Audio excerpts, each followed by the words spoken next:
Hey guys, in this video we're going to take a look at how you can add more rows or columns to a table in the Notes app on the iPhone 14 series. First, let's go back to the home screen by swiping up at the bottom of the screen.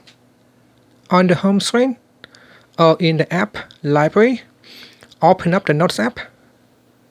Then in here, go down and open up a Notes folder and then open up a note.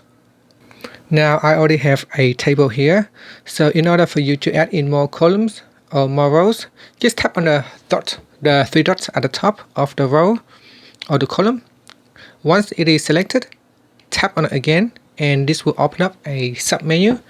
In the menu, you want to tap on Add Column and this will insert a column to the right hand side. So here, let's say if you want to insert a column in between here. So what you want to do is tap on that, tap on it again, and then tap on Insert Column, and it will insert a new column to the right hand side of the selected column.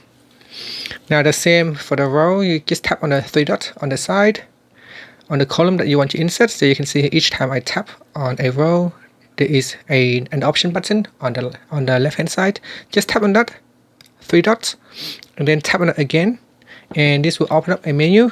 And then you can tap on delete row or add row. So in here we add a new row. If you want to delete it, just tap on the row and then tap on it again to open up the menu, then tap on delete row.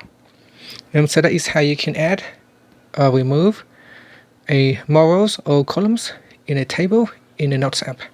Thank you for watching this video. Please subscribe to my channel for more videos.